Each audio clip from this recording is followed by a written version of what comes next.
दोस्तों, एक समय था जब भारतीय मिडिल क्लास परिवार में स्कूटर का होना किसी उपलब्धि से कम नहीं माना जाता था। घर के बाहर खड़ा स्कूटर परिवार की आर्थिक स्थिति और स्टेटस दोनों का संकेत माना जाता था। लेकिन जैसे जैसे 1980 और 1990 का दशक आगे बढ़ा, भारतीय सड़कों पर एक नया बदलाव दिखाई देने लगा। स्कूटर के साथ साथ मोटरसाइकिल तेजी से लोगों की पसंद बनती गई। और इस बदलाव के केंद्र में एक ऐसा नाम था जिसे आज भी 90 के दशक की पीढ़ी शायद ही भूल पाए, हीरो होंडा। उस दौर में हीरो होंडा की बाइक सिर्फ एक वाहन नहीं थी, बल्कि लाखों भारतीय परिवारों के लिए भरोसे, माइलेज और किफायती सफर का दूसरा नाम बन चुकी थी। खासकर हीरो होंडा CD 100 ने भारतीय बाजार की सोच ही बदल दी। कम पेट्रोल में ज्यादा दूरी तय करने वाली इस बाइक ने नौकरी पेशा लोगों, छोटे कारोबारियों, किसानों और मिडिल क्लास युवाओं के बीच जबरदस्त लोकप्रियता हासिल की। लेकिन शायद उस समय किसी ने नहीं सोचा था कि जिस साझेदारी ने भारत के दोपहिया बाजार की तस्वीर बदल दी, वही साझेदारी करीब 25 साल बाद खत्म भी हो जाएगी। सवाल यह है कि आखिर ऐसा क्या हुआ कि भारत की एक साइकिल कंपनी और जापान की दुनिया की दिग्गज मोटरसाइकिल कंपनी ने एक दूसरे का साथ छोड़ दिया। क्या इसकी वजह सिर्फ कारोबारी मतभेद थे, या इसके पीछे बाजार, तकनीक, रॉयल्टी और भविष्य की रणनीति से जुड़ी बड़ी कहानी छिपी थी? इस पूरी कहानी को समझने के लिए हमें वापस जाना होगा उस दौर में जब हीरो और होंडा एक दूसरे से मिले भी नहीं थे। हीरो की कहानी की शुरुआत मोटरसाइकिल से नहीं, बल्कि साइकिल के पुर्जों से हुई थी। 1950 के दशक में पंजाब के लुधियाना में मुंजाल परिवार ने साइकिल के पार्ट्स बनाने का कारोबार शुरू किया। धीरे धीरे कारोबार बढ़ा और परिवार ने साइकिल निर्माण की दिशा में कदम बढ़ाया। उस समय भारत में साइकिल सिर्फ परिवहन का साधन नहीं थी, बल्कि आम आदमी की रोजमर्रा की जरूरत थी। गांवों से लेकर शहरों तक लाखों लोग साइकिल पर निर्भर थे। हीरो ने इसी जरूरत को समझा और धीरे धीरे साइकिल के बाजार में अपनी मजबूत पहचान बना ली। उत्पादन बढ़ता गया, वितरण नेटवर्क मजबूत होता गया और कुछ दशकों के भीतर ही हीरो साइकिल दुनिया के सबसे बड़े साइकिल निर्माताओं में शामिल हो गई। लेकिन मुंजाल परिवार की महत्वाकांक्षा सिर्फ साइकिल तक सीमित नहीं थी। उन्हें महसूस हो रहा था कि भारत बदल रहा है। देश में औद्योगिकरण बढ़ रहा था, शहरों का विस्तार हो रहा था और लोगों की आमदनी धीरे धीरे बढ़ रही थी। ऐसे समय में दोपहिया वाहन भविष्य का बड़ा बाजार बन सकते थे। दूसरी तरफ जापान में एक अलग कहानी चल रही थी। सोइचिरो होंडा को बचपन से ही मशीनों और इंजनों में गहरी दिलचस्पी थी। उन्होंने मैकेनिक के रूप में काम करते हुए तकनीक की बारीकियां सीखीं और बाद में अपना कारोबार शुरू किया। द्वितीय विश्व युद्ध ने जापान की अर्थव्यवस्था और उद्योगों को भारी नुकसान पहुंचाया, लेकिन होंडा ने हार नहीं मानी। युद्ध के बाद जापान में आम लोगों के सामने परिवहन की बड़ी समस्या थी। ईंधन महंगा था और लोगों को कम खर्च में आने जाने का साधन चाहिए था। होंडा ने इसी समस्या में अवसर देखा और साइकिल में छोटा इंजन लगाने का प्रयोग शुरू किया। यह प्रयोग सफल हुआ और धीरे धीरे होंडा ने मोटरसाइकिल निर्माण की दिशा में कदम बढ़ाया। कंपनी ने लगातार नई तकनीक विकसित की और कुछ ही दशकों में जापान से निकलकर पूरी दुनिया के मोटरसाइकिल बाजार में अपनी पहचान बना ली।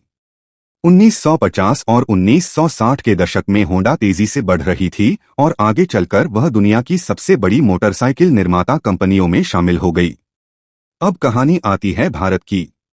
1980 के दशक की शुरुआत में भारत का दोपहिया बाजार आज जैसा विशाल नहीं था। लोगों के पास मुख्य रूप से स्कूटर, मोपेड और कुछ सीमित मोटरसाइकिल विकल्प थे। मोटरसाइकिल में आधुनिक इंजन तकनीक और बेहतर माइलेज की जरूरत थी, लेकिन भारत में उस स्तर की तकनीकी क्षमता सीमित थी। हीरो के सामने यही सबसे बड़ा सवाल था, अगर मोटरसाइकिल बनानी है तो इंजन तकनीक कहां से आएगी? इसी तलाश ने हीरो को जापान की होंडा तक पहुंचाया।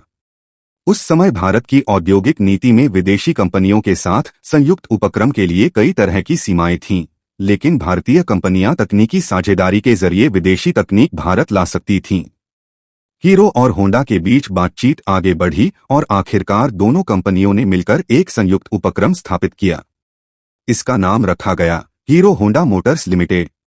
हीरो को भारतीय बाजार, वितरण और स्थानीय निर्माण की समझ थी, जबकि होंडा के पास विश्वस्तरीय इंजन तकनीक और मोटरसाइकिल निर्माण का अनुभव था।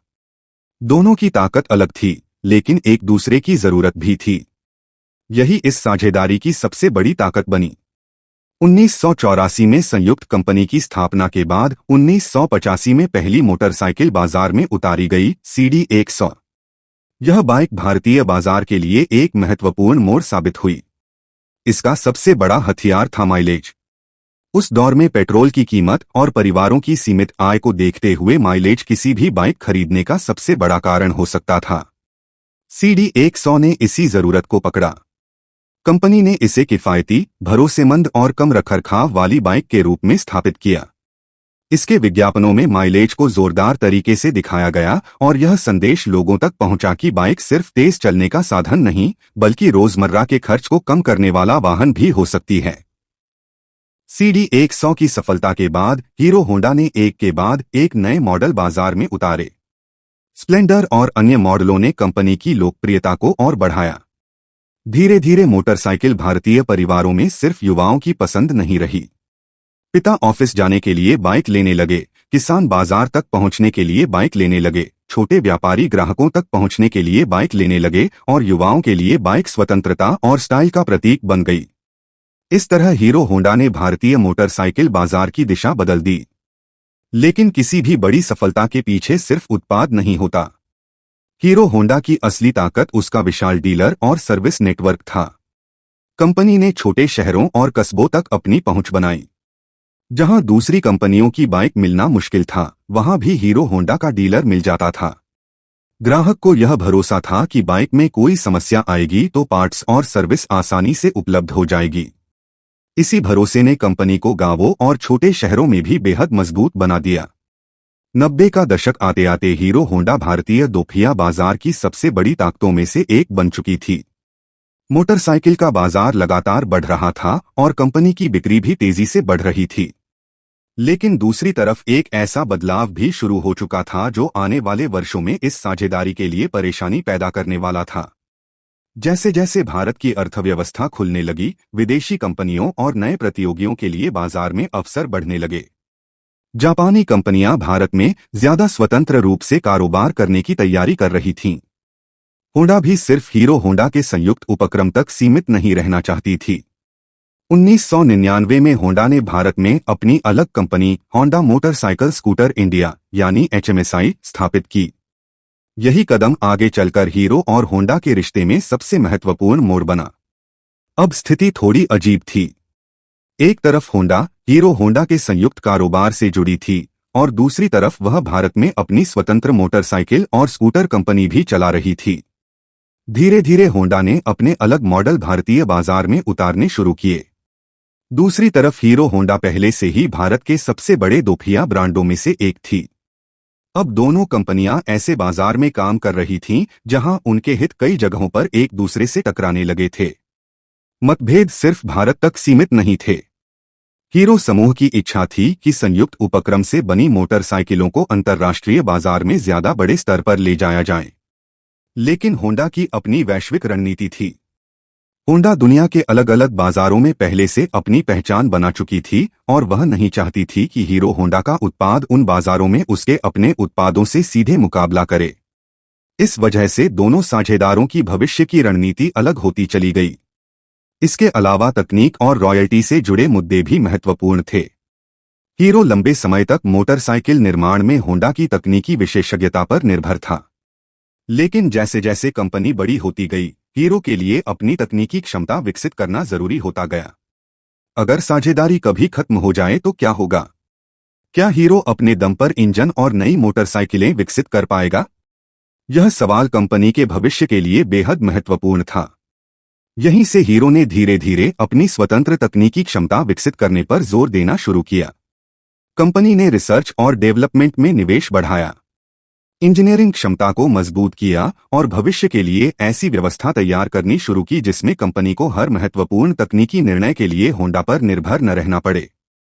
यह प्रक्रिया आसान नहीं थी क्योंकि होंडा की तकनीक और अनुभव कई दशकों से विकसित हुआ था। समय के साथ दोनों कंपनियों के बीच मतभेद बढ़ते गए। अब सवाल यह नहीं था कि साझेदारी कितनी सफल है। सवाल यह बन चुका था कि क्या दोनों कंपनियां लंबे समय तक एक ही दिशा में आगे बढ़ सकती हैं। हीरो भारत में अपनी पहचान और स्वतंत्रता बढ़ाना चाहता था, जबकि होंडा की वैश्विक रणनीति अलग थी। दोनों कंपनियों के पास अपने अपने लक्ष्य थे और यही लक्ष्य धीरे धीरे एक दूसरे से दूर होते गए। आखिरकार 2010 में वह फैसला आया जिसने भारतीय ऑटोमोबाइल इंडस्ट्री का इतिहास बदल दिया। हीरो और होंडा ने अपनी संयुक्त साझेदारी खत्म करने का फैसला किया। होंडा ने संयुक्त कंपनी में अपनी हिस्सेदारी हीरो समूह को बेच दी। इसके बाद हीरो ने अपनी स्वतंत्र पहचान के साथ आगे बढ़ने की तैयारी शुरू कर दी। 2011 में कंपनी का नाम बदलकर हीरो मोटोकॉर्प कर दिया गया। लेकिन नाम बदलना आसान था, कंपनी चलाना नहीं। वर्षों तक हीरो होंडा की सफलता के पीछे होंडा की तकनीक भी एक बड़ी ताकत रही थी। अब हीरो को खुद साबित करना था कि वह सिर्फ एक साइकिल निर्माता या किसी जापानी कंपनी की साझेदार नहीं है, बल्कि अपने दम पर विश्वस्तरीय मोटरसाइकिल बनाने वाली कंपनी बन सकती है। हीरो के सामने सबसे बड़ी चुनौती थी तकनीक। दूसरी चुनौती थी ग्राहक का भरोसा। तीसरी चुनौती थी यह साबित करना कि बिना होंडा के भी स्प्लेंडर जैसी सफल मोटरसाइकिलों का भविष्य सुरक्षित है। कंपनी ने इन चुनौतियों से निपटने के लिए रिसर्च और डेवलपमेंट पर निवेश बढ़ाया। भारत में नए तकनीकी और उत्पादन केंद्र विकसित किए गए। राजस्थान के नीमराना में उत्पादन क्षमता बढ़ाई गई और जयपुर में आधुनिक रिसर्च एंड डेवलपमेंट सुविधाओं को मजबूत किया गया। इसके साथ ही कंपनी ने अपनी ब्रांडिंग बदलनी शुरू की। पहले जहां हीरो होंडा का नाम लोगों के दिमाग में था, अब सिर्फ हीरो मोटोकॉर्प को स्थापित करना था। इसके लिए कंपनी ने युवाओं को टारगेट किया, नए विज्ञापन बनाए, बड़े स्पोर्ट्स और सेलिब्रिटी कैंपेन किए और नई पीढ़ी के लिए अलग अलग डिजाइन और इंजन क्षमता वाली मोटरसाइकिलें बाजार में उतारी। लेकिन यहां एक दिलचस्प बात हुई। हीरो ने अपनी पुरानी पहचान को पूरी तरह खत्म नहीं किया। स्प्लेंडर जैसे मॉडल लोगों के बीच पहले से बेहद लोकप्रिय थे। इसलिए कंपनी ने पुराने भरोसे को बनाए रखते हुए धीरे धीरे नई तकनीक और नए डिजाइन जोड़ने शुरू किए। यही रणनीति आगे चलकर बेहद सफल साबित हुई। दूसरी तरफ होंडा के लिए भी अलग होने के बाद भारत में बड़ी चुनौती नहीं थी, क्योंकि होंडा ने 1999 में ही अपनी स्वतंत्र भारतीय कंपनी स्थापित कर ली थी। उसके पास अपनी तकनीक, वैश्विक अनुभव और मजबूत वित्तीय क्षमता थी। होंडा मोटरसाइकिल स्कूटर इंडिया ने मोटरसाइकिल के साथ साथ स्कूटर बाजार में भी तेजी से विस्तार किया। एक्टिवा जैसे मॉडल ने भारतीय स्कूटर बाजार में जबरदस्त सफलता हासिल की। इस तरह होंडा ने यह साबित कर दिया कि वह हीरो के बिना भी भारत में एक बड़ी कंपनी बन सकती है। अब दिलचस्प सवाल यह है कि आखिर अलग होने के बाद फायदा किसे हुआ? अगर सिर्फ भावनात्मक नजरिए से देखें तो लोग अक्सर कहते हैं कि हीरो ने होंडा से अलग होकर बहुत बड़ा जोखिम लिया। लेकिन कारोबार की भाषा में देखें तो यह फैसला हीरो के लिए अपनी स्वतंत्र पहचान बनाने का अवसर भी था। कंपनी को तकनीकी और वित्तीय स्तर पर कई चुनौतियों से गुजरना पड़ा, लेकिन उसने धीरे धीरे अपनी क्षमताएं विकसित की। हीरो मोटोकॉर्प ने नए उत्पादों पर काम किया, प्रीमियम मोटरसाइकिल सेगमेंट में प्रवेश की कोशिश की, नई तकनीकों में निवेश किया और इलेक्ट्रिक मोबिलिटी जैसे भविष्य के क्षेत्रों पर भी ध्यान देना शुरू किया। वहीं होंडा ने भारत में अपनी स्वतंत्र रणनीति के तहत स्कूटर और मोटरसाइकिल दोनों सेगमेंट में अपनी जगह बनाई। लेकिन इस पूरी कहानी का सबसे बड़ा सबक सिर्फ हीरो और होंडा के अलग होने की कहानी नहीं है। असली कहानी यह है कि दो कंपनियां अलग अलग ताकत लेकर एक साथ आईं और उन्होंने मिलकर एक ऐसा बाजार बनाया जिसे आज दुनिया की सबसे महत्वपूर्ण दोपहिया अर्थव्यवस्थाओं में गिना जाता है। हीरो के पास भारतीय बाजार की समझ थी, उसके पास वितरण नेटवर्क था, उसके पास आम भारतीय ग्राहक की जरूरत को समझने की क्षमता थी। होंडा के पास इंजन तकनीक, इंजीनियरिंग और वैश्विक अनुभव था। दोनों ने अपनी ताकत मिलाई और एक ऐसा उत्पाद बनाया जिसने भारतीय परिवारों की यात्रा बदल दी। लेकिन समय के साथ वही साझेदारी दोनों कंपनियों की अलग अलग महत्वाकांक्षाओं के बीच फंस गई। जब दोनों की मंजिल अलग हो गई तो रास्ते भी अलग हो गए। आज जब भारत की सड़कों पर कोई स्प्लेंडर, पैशन या कोई दूसरी हीरो मोटरसाइकिल दिखाई देती है तो उसके पीछे सिर्फ एक ब्रांड की कहानी नहीं होती। उसके पीछे उस दौर की कहानी होती है जब एक भारतीय साइकिल निर्माता ने जापान की दिग्गज मोटरसाइकिल कंपनी के साथ हाथ मिलाया था। उस साझेदारी ने भारत में माइलेज बाइक का एक नया युग शुरू किया था। और जब वह साझेदारी खत्म हुई तो दोनों कंपनियों ने अपने अपने रास्ते पर चलकर खुद को साबित करने की कोशिश की। हीरो और होंडा की कहानी हमें यह भी सिखाती है कि बिजनेस में साझेदारी हमेशा के लिए नहीं होती। जब तक दोनों पक्षों के लक्ष्य एक होते हैं, साझेदारी बेहद ताकतवर हो सकती है। लेकिन जैसे ही भविष्य को लेकर सोच अलग होने लगे, वही साझेदारी तनाव का कारण बन सकती है। एक समय भारत की सड़कों पर हीरो होंडा का नाम लगभग हर घर में सुनाई देता था। आज हीरो मोटोकॉर्प और होंडा दो अलग अलग कंपनियां हैं, अपने अपने उत्पादों और रणनीतियों के साथ बाजार में मौजूद हैं। लेकिन भारतीय ऑटोमोबाइल इतिहास में दोनों का नाम हमेशा एक साथ लिया जाएगा, क्योंकि इन दोनों ने मिलकर उस दौर को जन्म दिया था जब भारतीय मिडिल क्लास के लिए मोटरसाइकिल सिर्फ वाहन नहीं बल्कि परिवार की जरूरत बन गई थी। और शायद यही वजह है कि 90 के दशक की पीढ़ी के लिए हीरो होंडा CD 100 या स्प्लेंडर सिर्फ एक बाइक का नाम नहीं है। वह बचपन की याद है, पहली नौकरी की याद है, पिता के साथ बाइक पर बैठकर बाजार जाने की याद है, और उस दौर की याद है जब एक साधारण सी बाइक पूरे परिवार के सपनों को सड़क पर लेकर चलती थी। यही है हीरो होंडा की वह कहानी, एक साइकिल से शुरू हुआ सफर, जापान की तकनीक से मिली उड़ान, भारत के मिडिल क्लास का भरोसा, दुनिया के सबसे बड़े दोपहिया बाजारों में मिली सफलता और आखिरकार दो अलग अलग कंपनियों में बदल जाने की कहानी। एक साझेदारी खत्म हुई, लेकिन उसकी बनाई हुई विरासत आज भी भारतीय सड़कों पर दौड़ रही है। अगर आपको ऐसी ही कंपनियों, ब्रांड्स और बिजनेस की असली कहानी जानना पसंद है तो वीडियो को लाइक करें, चैनल को सब्सक्राइब करें और इसे अपने दोस्तों के साथ जरूर शेयर करें, क्योंकि अगली कहानी शायद किसी ऐसी कंपनी की हो जिसे हम रोज देखते हैं, लेकिन उसके पीछे छिपी कहानी के बारे में शायद ही कभी सोचते हैं।